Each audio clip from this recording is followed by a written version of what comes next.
So one way to create a button is simply to click on the avatar or on the garments like we did before. But since this is something that is usually made with a machine, meaning that there is a precision, there is a special order in the way those buttons are sewn on the garments, it's best that we do this kind of procedure in 2D view. And in 2D view, there's a new thing that is happening, which is those dotted lines, as you can see. If I move the cursor around, there's also some numbers that change, and the numbers indicate the distance away from the edges, which is very useful because we can look at those numbers and we can create buttons that are equal distance from one of those edges. So in our case, I'm going to use this edge right here. If I click somewhere here, and for some reason I want to create another button after I did some kind of changes, and I want to be super precise about it, and I don't want to copy paste for some reason again, but I simply don't know what the distance from this edge was. What we can do is we can select the edit button tool, click on this button, and in here we have 2D measurements. And if I click one of those boxes, we get to see those dotted lines, and so left would be left, right would be right, and so on. So if I tick left, I can easily see what's the distance is here. So it's in our case it's 23.6.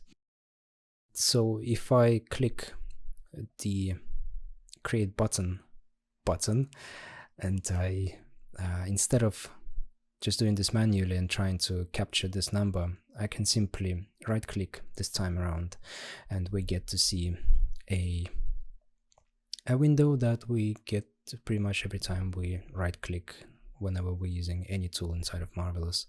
And in here it's the same thing. It's basically those very numbers that we saw when we were moving the cursor around.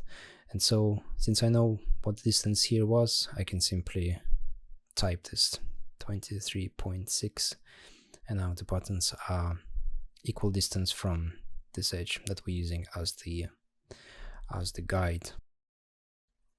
But this is a very strange way of doing this operation. This is a strange way of creating buttons. So let's do this in a more effective way.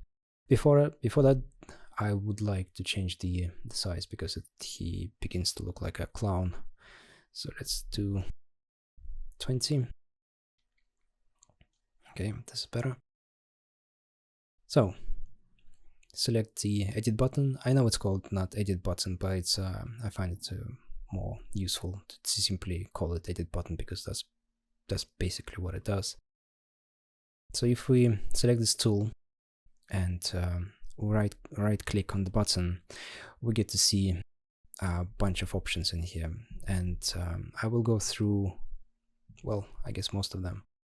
So if I click copy or Control-C, and then I click Control-V, just like with a piece of garment, if we move the mouse, we get to see this dotted line, meaning that this is a vector. That's one way to think about it.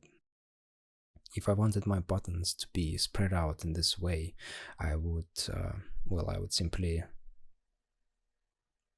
right click, and in here we have a lot of options, and so we can choose the interval, we can choose the number of the buttons, and we also can choose the position. Since I don't want to be doing anything like that with the button, I simply will press down the shift key so I can snap it to the vertical line, and right click. I will check on the 3D view what the distance is. I think it's fine. I'll probably choose 70, and then I'll choose the amount of buttons I want to create. So I will select 6 and click OK. Now what we can do is we can select those buttons again, and if I wanted to have the same effect on the other side, I can simply right click when I have the right tool selected, right click and duplicate the symmetric pattern. And since I have symmetry on my clothing, on my garments, the buttons will be created on the other side. If you enjoy this content or find it useful, please consider supporting me by buying me a cup of coffee via the link in the description. Now let's quickly run through the rest of the settings for the sake of time. So again, if you right click, there's another option called duplicate as buttonhole, and this is very cool feature for look depth, for something to be exported into a renderer, and this way you can present your work with those elements already created instead of using Photoshop or texturing. So this is a very handy feature. Some other things to mention is that there's deactivate and freeze. Those work the same way as the garments. So deactivate means that the button will not interact with the garments at all. Freeze means that the buttons, the geometry will be frozen in space, and it will still be interacting with the garments. And another feature that can be useful sometimes is called flip. And so what it does, it doesn't flip the geometry itself, so do not confuse this. This will simply flip the side of the garment, or the side to what side of the garment the button will be sewn. So if, for example, I use this button and I press flip, it goes inside the pocket in this case. So it doesn't necessarily flip the geometry, but flips the side that the button is going to be sewn to.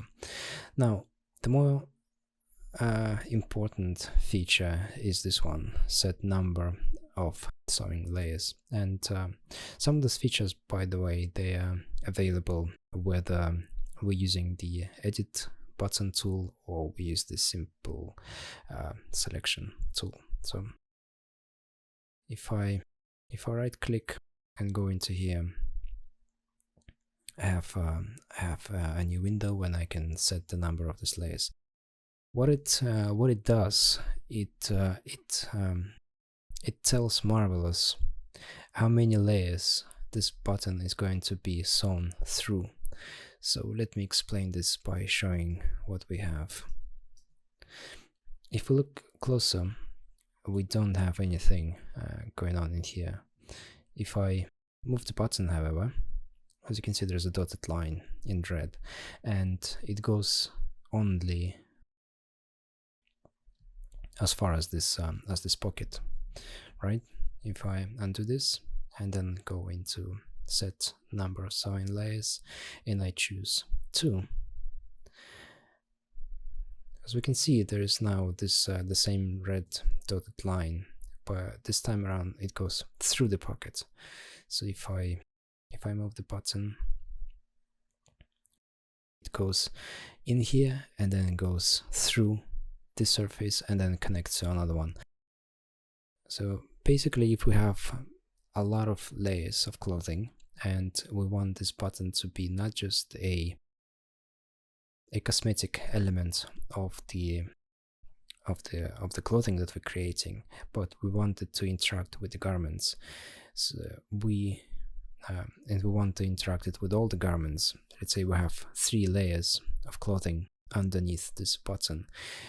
What we need to do is we need to set the number of layers to something more than those then those layers, in that case, it will be something like 4 and above.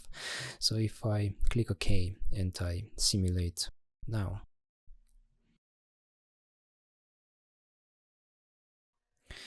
as you can see, this button is no longer something that is simply put on the surface of the garments. This is something now completely interactive, and it causes the garments to behave properly, which is very handy and really powerful feature if we want our garments to look realistic.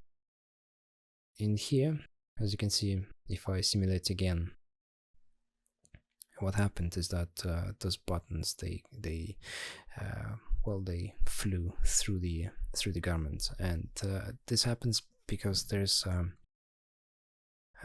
nothing underneath.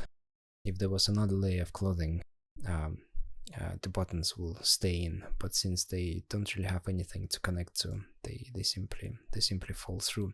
If we don't want to have this kind of effect, and we don't want the buttons to cause any effect on the garments, we don't want to have any folds and wrinkles and all of that, we simply need to select the buttons, the geometry, and untick collision.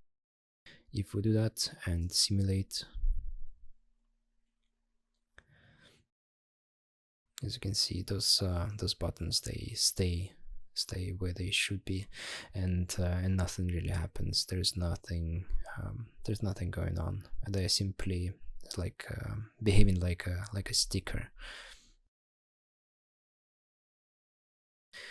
One thing to mention in regards to this kind of behavior, meaning the buttons can affect the garments. If we go back into the property editor and we look into those dimension and weight settings, I mentioned weight as something I would talk about a bit later.